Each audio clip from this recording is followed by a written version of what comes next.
Hello and welcome to today's live English video here on the AM Language YouTube channel with me, Richie. I hope everyone is doing well, and I'm very excited to say that there are some new videos, short videos coming your way very soon. There'll be some new videos.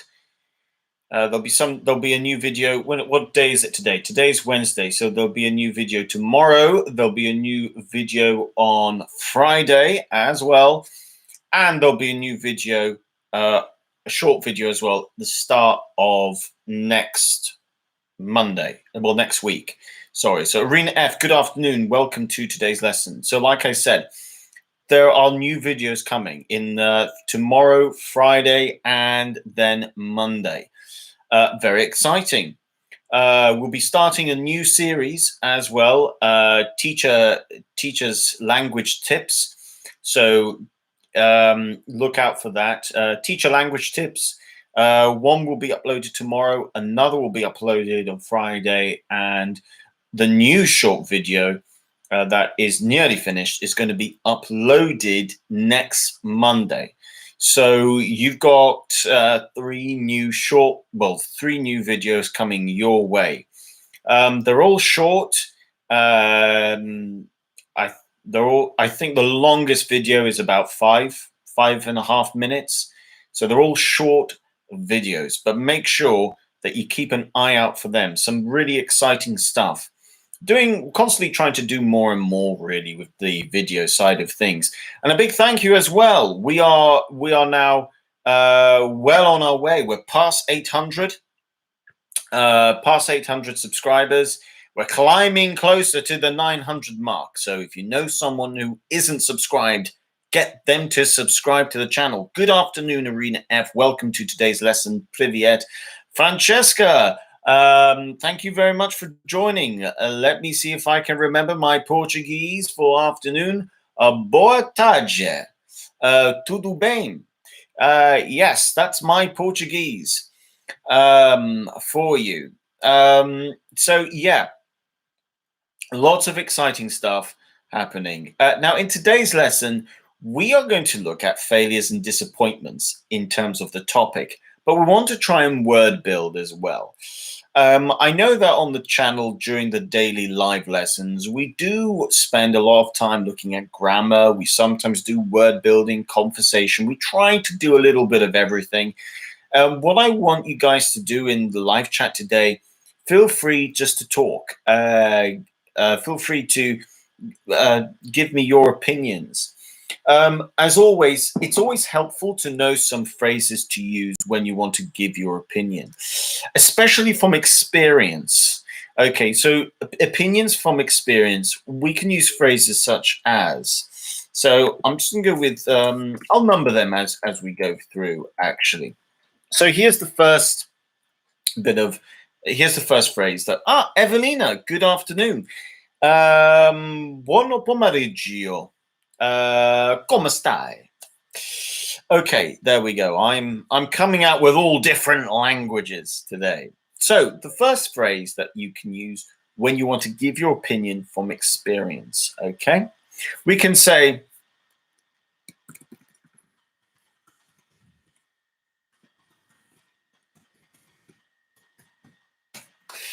Elida, good afternoon.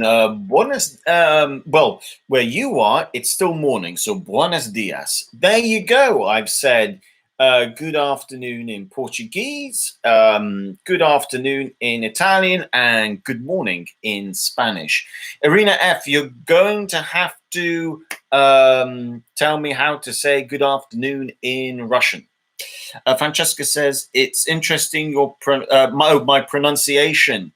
Look, don't worry. My pronunciation in other languages, terrible. I am not a good student when it comes to learning languages. I'm not very good at it. I find languages very interesting, but I'm just not very good at learning them. I really would like, I'm in the process of trying to learn some different languages. And we'll see where I get to. Who knows? Maybe I should just learn Latin.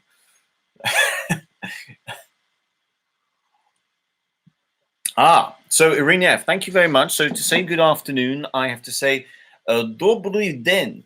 Dobry den. Apologies. I'm trying to get the pronunciation. If I sound silly, just tell me. Dobry den. That's so English though. If I try to put on a Russian accent, maybe it sounds better. Dobry den. I don't know. If I'm really bad, just tell me, and I apologize. Yeah. So the first phrase that we can use when we want to talk about our opinions based off our own life experience, we can say, from my experience, I have found that. You can see that I've gone straight into a present perfect. This is because it is a life experience. So if you are going to give a life experience and you're not going to use a past time marker, then we can go with the present perfect in this. So from my experience. Another one, number two, from my perspective, this is, I imagine most of you probably already know this. Perspective is an opinion from your opinion. Okay. Perspective is an opinion. And it's often used in relation to life experience. And then you can go straight into something like I have to say, or I would say. These things, I would say, these sort of structures naturally follow these expressions. So from my perspective, I have to say living in Malta is very enjoyable. From my perspective, I would say flying with KLM is a good experience. From my experience, I have found that flying with Ryanair is cheaper, but not very comfortable. Okay. And I'll put in one more. So we'll have three phrases that we can use when we want to try and give our opinions based off our experience. And we could say, this one's quite a good one.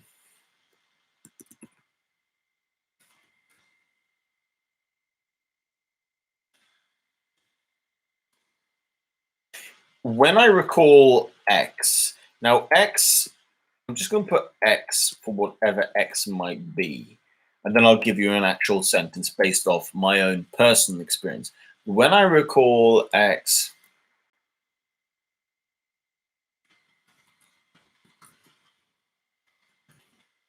this is a good one. First of all, recall. If you recall something, you remember it or you think about it, okay? So that's the first thing, to recall something. Now, how would I use this? Well, I'm actually going to go in with my first, with a failure, okay? And I'm now going to start off with my own, I'm going to give it as an example, and then you guys can come in with your own opinions. So, back in 2010, okay, when I was 20 something, I can't remember, 20, I don't know, however old I was in my early 20s.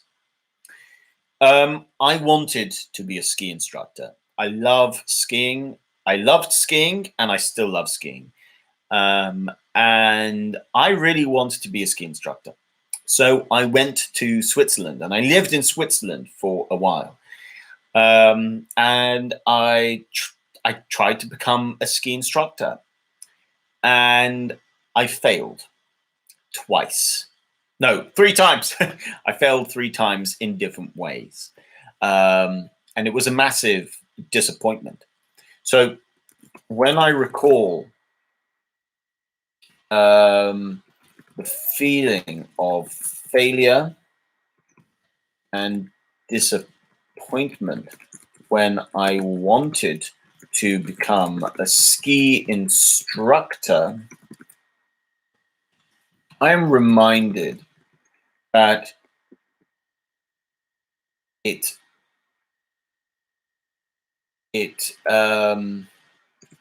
helped me find my career path. Okay, that led me to Malta. Okay, so I'm now going to explain a little bit more. So you can see this first long expression. When I recall the feeling of failure and disappointment when I wanted to become a ski instructor, I forgot am. You need am. Silly me. I am reminded that it helped me find my career path. Always remember, like, you've got a physical path which you walk on, and you've got a career path. You've got a life path. A path is a direction, something that where you're going in, a direction. Okay, that led me. Now, led me, okay, is another word for took me. Okay, that took me to Malta. Now, this was a really big disappointment. I failed massively. Now, it's not to say that I wasn't a good skier. I wasn't a great skier, but I was a decent. I would say I was a decent skier. But I fell. I had two big accidents that really injured my body. So when I came to the exam, I had injured my body so much that it was physically painful to try and ski. And in the end, I didn't pass the exam that I needed to pass. And I remember feeling so disappointed. I had put my body through so much physical pain. Um, and I was so disappointed. But when I look back, it was a very important failure, a very important disappointment, because it actually it showed me that I actually liked teaching. So up until that point in time, I didn't think of ever becoming a teacher. But because I had enjoyed teaching and I discovered that I could teach, the disappointment and the failure introduced me to a career in teaching. And from there, I went to Malta, where I started to teach English. So we can use this structure when I recall the feeling of failure and disappointment. And this goes into this. So when I do recall the failure and disappointment, I kind of think that these are really important moments in life. I would say when I think of my failures and disappointments in life, I think to myself that those are some of the most important things to happen to me, because I learnt from them. They showed me something I didn't know. I think when I think of failing in skiing, now I ended up with quite some nasty injuries. I broke and dislocated my right shoulder. I broke a bone in my pelvis. I then went and dislocated the other shoulder, and I kept on going back. Doesn't matter what the injury was, I just kept on going. I realized that it taught me that I was quite good at, well, I was quite determined. If I wanted to do something, I was very determined. And I didn't know about that about myself in my early 20s. So, my question to you guys is this: can you think of something that you were trying to do that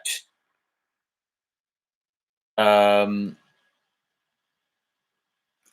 taught you a lot about yourself, some and some important life lessons, even though you failed at it, whatever it was, and were left feeling disappointed. So it's a bit of a long question, so read through it carefully. I'll read through it again.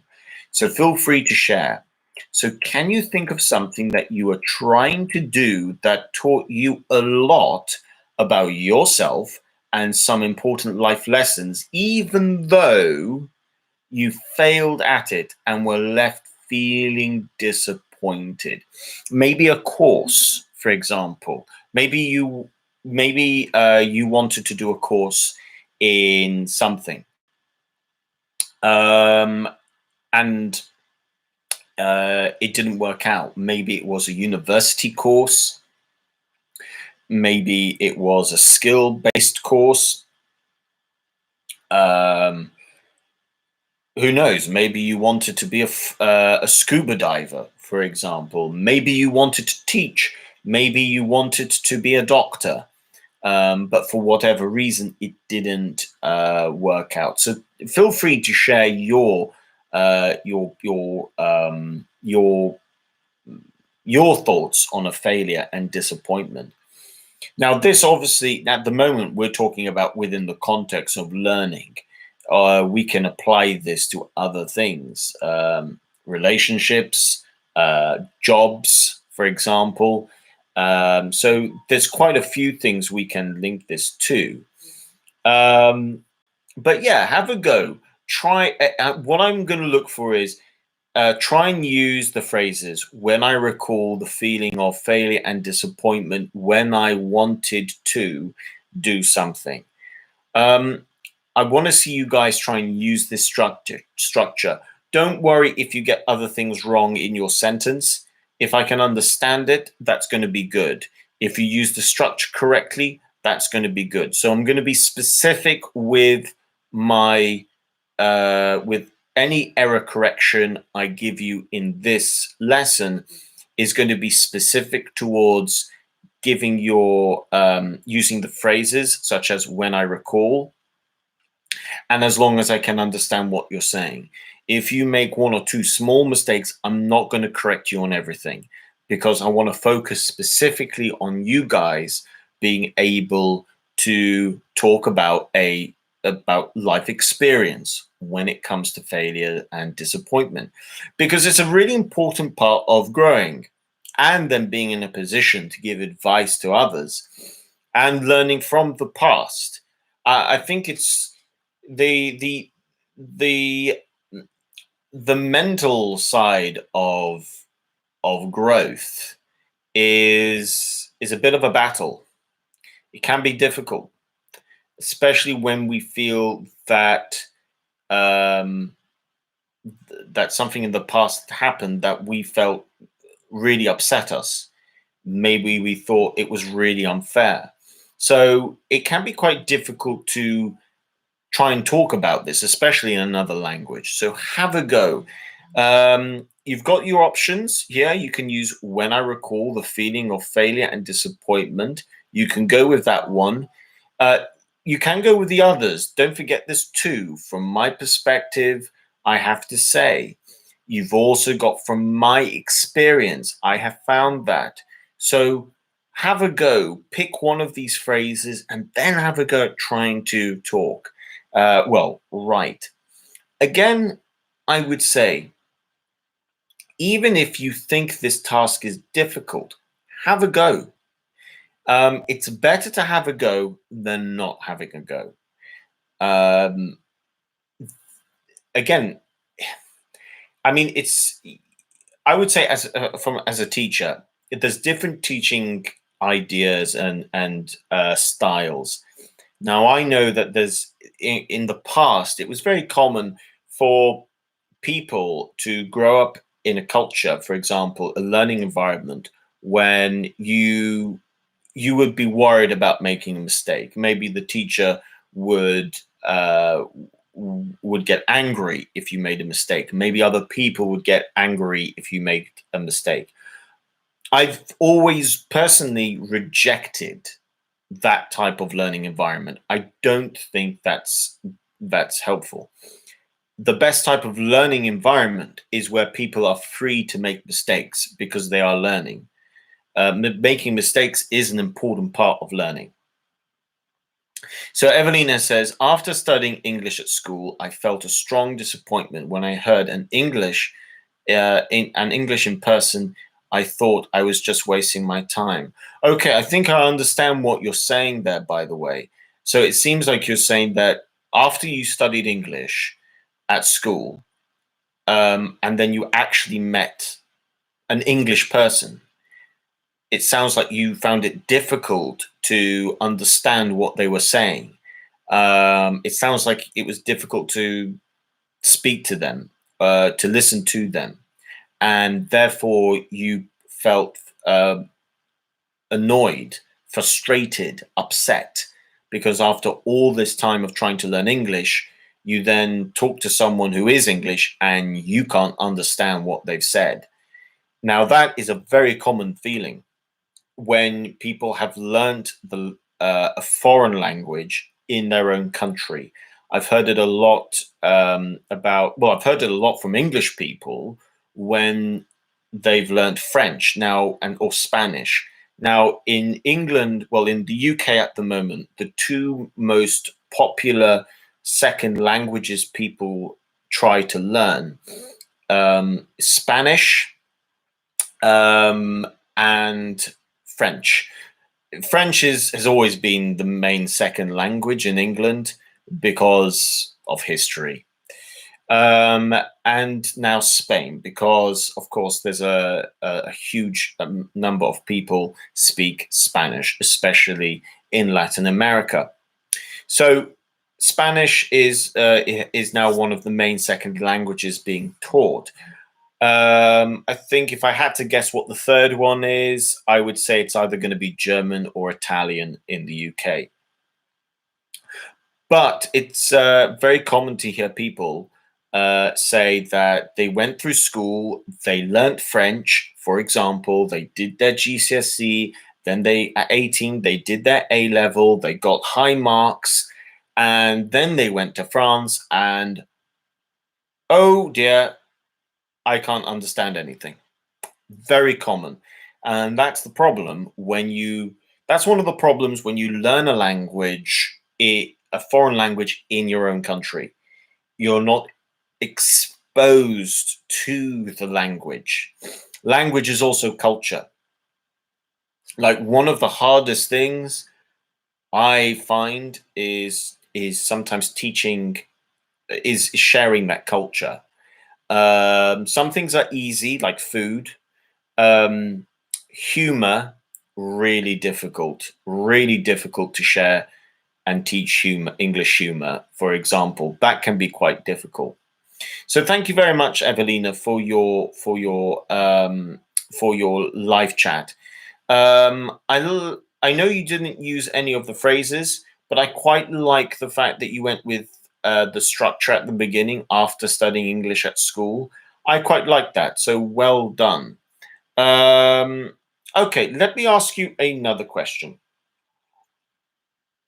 I can see that the numbers are changing quite a lot. It probably has something to do with people's internet connection. I'm going to ask you guys another question: failure and disappointment. Let me ask you this question.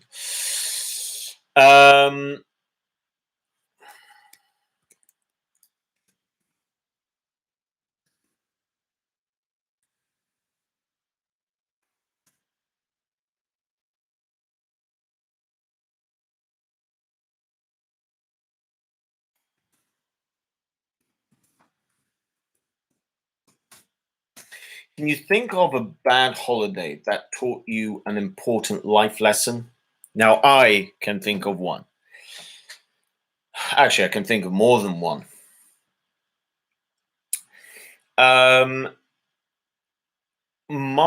Let's see, Francesca. Before I give you my answer to the next one, let's see what Francesca said. So when I was teenager, I had to learn playing the guitar. I stopped because I am left. It was difficult to put position correctly to play. Okay, I know what you mean there, left. What you mean there is left-handed. So when we want to say that, I understood exactly what you meant, but we would say left-handed.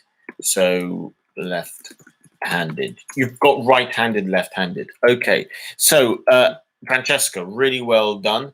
When I was a teenager, I had to learn playing the guitar. I stopped because I'm left-handed. It was difficult to put position to have the guitar in the right position. So in terms of meaning, very, very well done. I can understand everything you've said, which is the point. I mean, the main point of learning a language is to try and communicate clearly. So I can understand what you have written.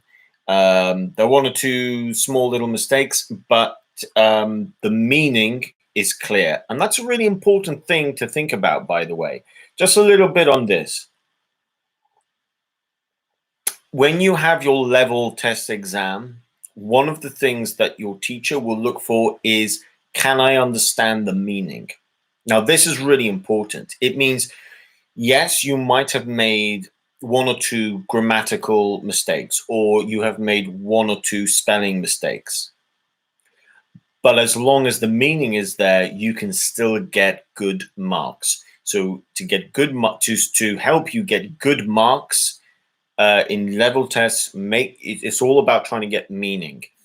You can actually do quite well in level tests if your meaning is clear, even though you have made some mistakes. If the meaning is not clear and the grammar isn't right and the words aren't right, then you're going to lose more marks. So the first thing really is, just as a general tip, if you to give yourself the best chance of doing well in a level test, make sure you work on your meaning, getting your meaning, making your meaning as clear as possible. That has to do with just doing. The best way to learn to develop your ability to show meaning clearly is just by doing. This means if the more you write, the more you speak, the better you get at showing the meaning that you want. It doesn't mean everything's going to be perfect, but you'll get the meaning there, and that is a really big thing. So I'd encourage you, just make sure you spend a good amount of time, write, speak. It's really important. Now, this next one here, can you think of a bad holiday that taught you an important life lesson? For me, it was I went to New York, and it wasn't a bad holiday as such, but it was disappointing because I didn't see what I wanted to see. The person with whom I traveled was interested in different things to me, and our ideas of what we wanted to do when traveling were different. So for me, one of the things that I learned is, when I go traveling with someone, I want to make sure that that person and myself, I don't expect the person to want to do everything I want to do. But what I am interested in is, do we want to have a similar type of holiday? Do we want to go to sites? Do we want to try different things? Do we want to try and do some different activities? What type of accommodation do we want to stay in? These things make a really big difference. So for me, I would say I want to go.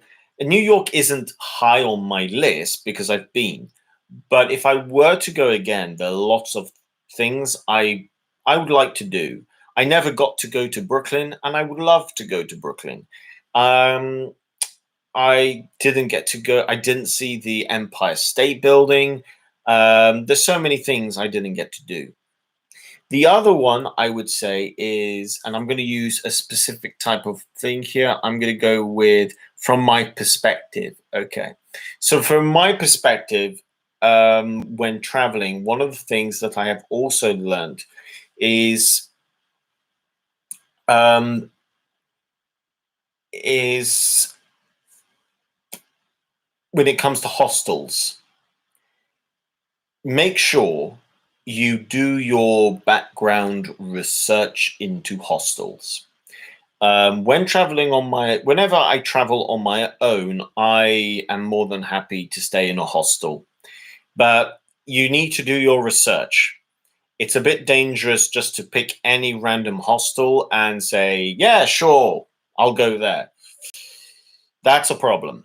Um, I remember when I was in Australia, I ended up in some lovely hostels, but oh dear, I can remember some hostels I stayed in which were terrible. Really, I think the worst hostel I've ever stayed in my life was in Australia, in Melbourne. I can't rem it. I think it was called, maybe it was called the Ritz or the Savoy. Yeah, I think it was called the Ritz or Savoy Hostel in Melbourne. Oh, terrible, terrible place back then. This is back in 2010. So from my perspective, I have to say that if you're going to go and stay in a hostel, do your research. But what about you? Can you share some life travel experience with me when it comes to failures and disappointments when traveling? Like I said, I mean, when I went to New York, I was disappointed. I failed in terms of not doing the things I wanted to do. Um, Australia, well, I failed to do proper research um, into the type of accommodation, and I was left disappointed. So that would be from my life experience. What about you guys, though? What can you share with me? Um, I would say that I mean, traveling is a great way to learn in life. Um, I love meeting new people. I think that's one of my favorite things when traveling, meeting new people. Some people you'll be friends with for a good amount of time, others, you're friends just for that trip. But it's great meeting people. I think one of the, while I wait for you guys to come in the live chat with your answer to this question, when I went traveling in South America, I met quite a few interesting people. I met quite a few Americans, a few Germans as well, um, and a few people from Australia as well, and of course, plenty of South Americans. Um, One of the things I would say is that um, when traveling is when you know you're going from place to place, you don't get bored. You can be on your own and you don't get bored. Well, that's me anyway. I love going to a new place and walking around and getting to know the place. You learn a lot about a place just doing that as well. So let's see what you guys come in with. And then we'll move on to onto the last question.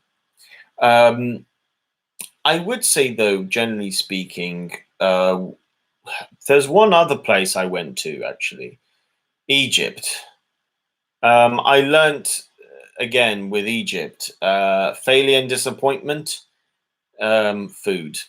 Now, it's not because the food isn't tasty or delicious. It's because the food is can give you food poisoning. It's very easy to get food poisoning in Egypt.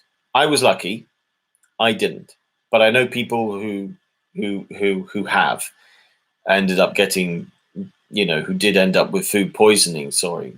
So That's one where that's what I would say. Um, I mean, I when traveling, I love trying local food, for example, but it can be a bit dangerous. In Ecuador, I remember when I was in Quito, I um, I went to I had some street food, which was delicious. Now, I was lucky; I didn't get food poisoning, but some people with whom I was um, traveling with at the time, they got some really bad food poisoning. So it's a bit of luck. It's a bit about, yeah, luck is involved there. So let's see. Don't forget, guys. The question is: can you think of a bad holiday that taught you an important life lesson? Evelina says, I happen to travel with people with different ideas from yours. I am very calm, but I found a friend who wanted to go the disco every night. Okay, thank you very much, Evelina. Um, just one thing, because you started the subject. I happen to travel with people with different ideas from my own. The reason why we can't use yours is because you're talking about yourself. So instead of yours in this situation, my own. That's the only thing. The meaning, however, in terms of what you've written, is good. Well done. Going to a disco every night. No, thank you. I am not. I I remember when I was in my late teens, especially like 18, 19, I could go to clubs every night. Like out of 7 days a week, I could go clubbing to bars easily 4 nights a week. I don't know how I did that. First of all, I didn't even like clubs. I hated them, but I went because all my friends were going. And I thought to myself, how could I drink so much and wake up the next day feeling, hey, terrible. These days, if I drink even a bottle, I mean, I do like my wine and whiskey, but oh my gosh, if I wake up with a hangover, it's not just a morning hangover. It might be 2 days. Alida says, I totally agree with you. From my perspective, you should share the same interests with the people you're traveling with. Yeah, this is going to be important. Now, there's always going to be some compromise here and there.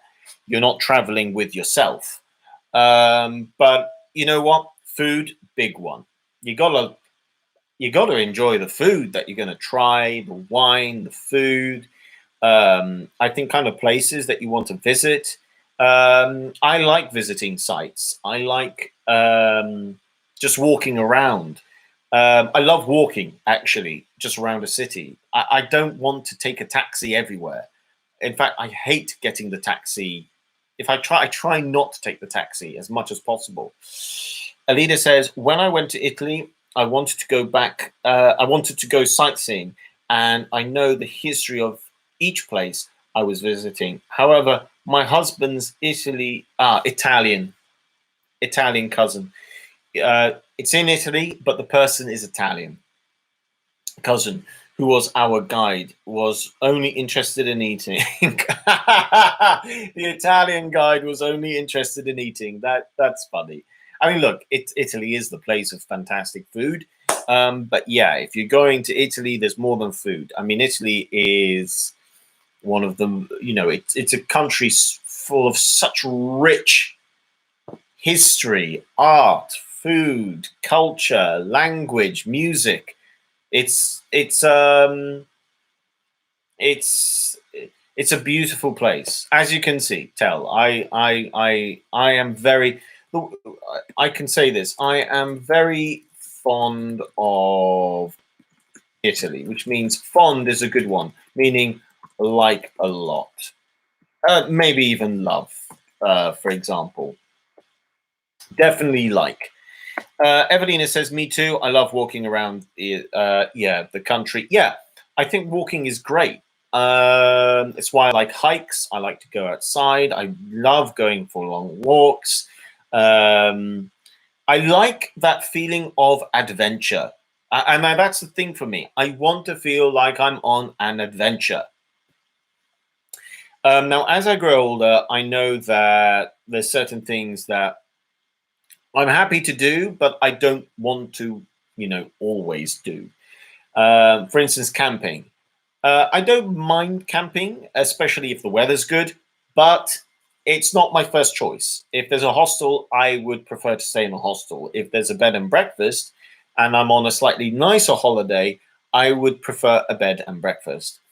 Hotels, if I'm being honest, I don't mind hotels, but I think that depends on what type of holiday.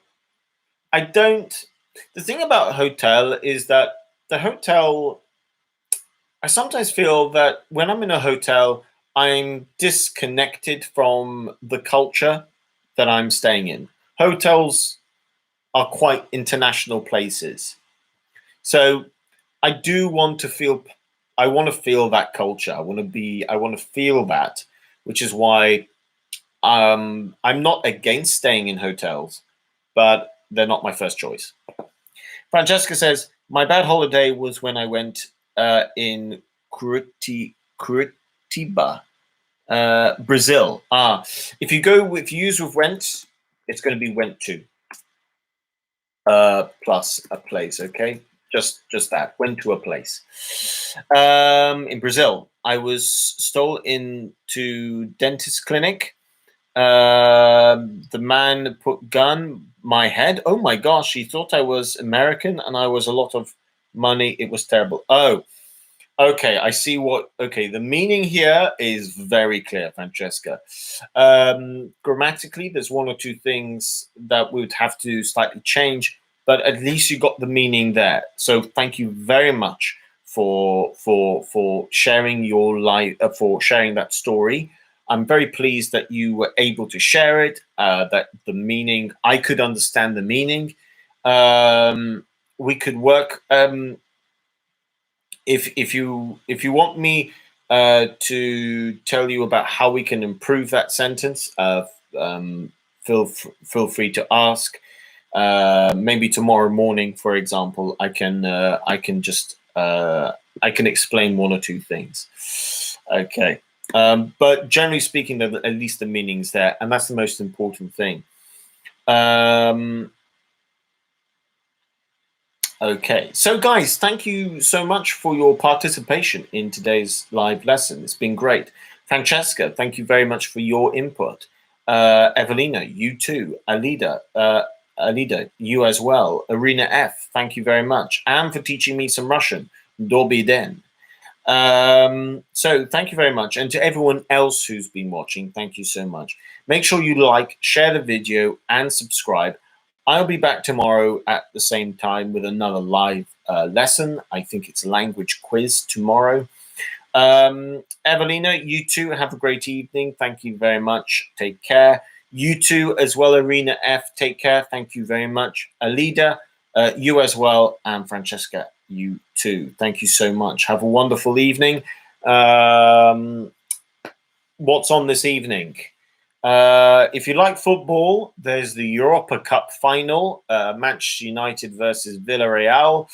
The Champions League final, Manchester City versus Chelsea, is on the weekend. And in terms of other things, I have no idea. Maybe you might watch something on Netflix. Okay, guys, thank you so much. See you tomorrow. Take care and bye for now.